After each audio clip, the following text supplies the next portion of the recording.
Is it possible to get market returns without market risk? What I want to talk about today is stock replacement. Stock replacement is a way we can actually get market returns, but we don't have to take market risk. Well, when I teach this at the universities, my students say that's impossible. If that was possible, everybody would do it. My answer is it is possible, and I'm not sure why everybody's not doing it, but we have been doing it since 2009. So what is stock replacement? Well, we want the return of the stock market, but we want the safety in this example of a short-term, let's use an example, short-term bond fund, like an ultra-short Vanguard short-term bond fund. Really not much volatility. If the market goes up or down, pretty much flat. What if we did this? What if we took the future interest from the bond fund, and let's call that historically 2.75%, and we use that money to buy exchange-traded call options. Now, what is an exchange-traded call option?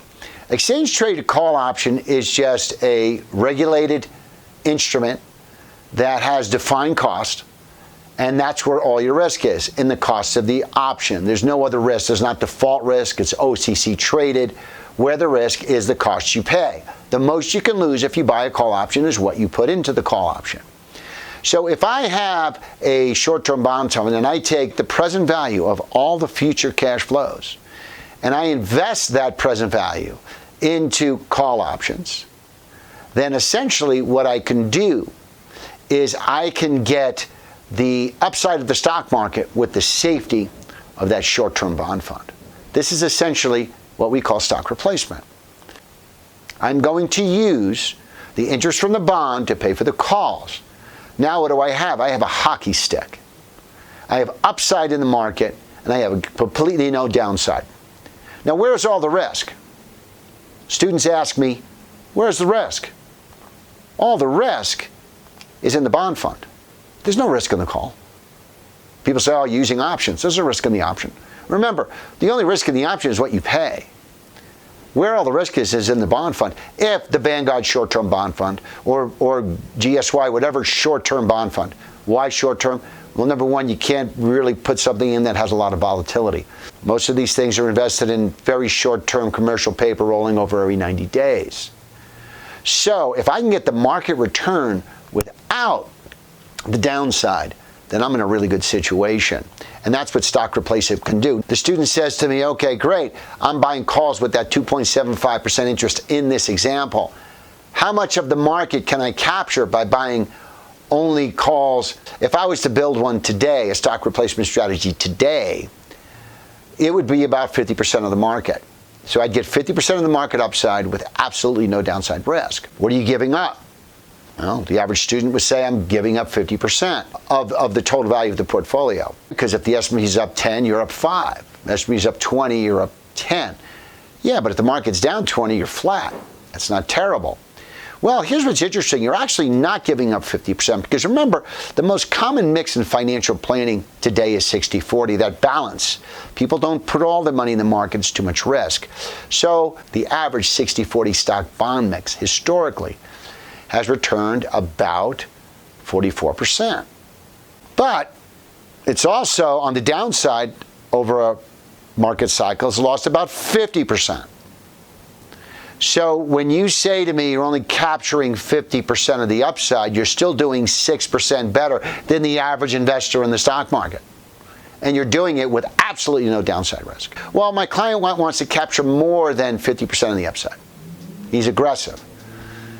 Well, that's simple arithmetic. That's all it is. So how much more do I have to invest in call options to get my participation rate up to something that's equatable to what your return wants to be? Like I said, it's arithmetic. It's not magic. It's just math. In this example, let's assume the client wanted a 70% participation. Well, there's not enough interest from the debt to give me enough call options to get 70% of the market. But what does that mean? That means I'm going to have a slight negative cost on holding this stock replacement strategy. Is that so bad?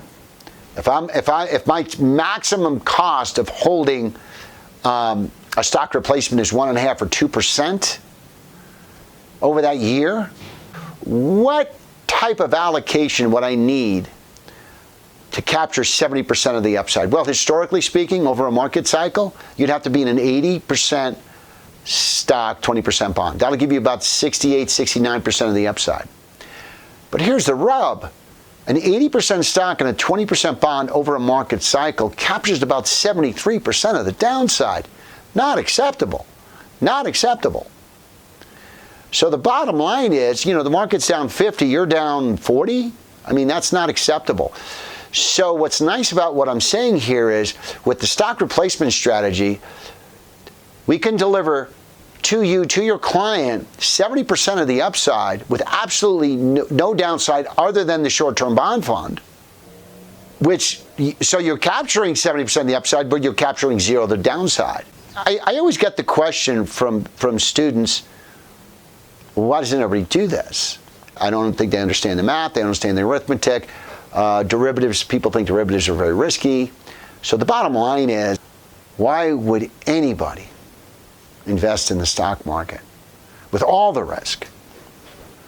Why not invest in a conservative short-term bond fund and use the interest from the bonds to buy call options to achieve the stock upside, especially in a year where we're in the longest bull market in history, election year, a lot of things going on the planet.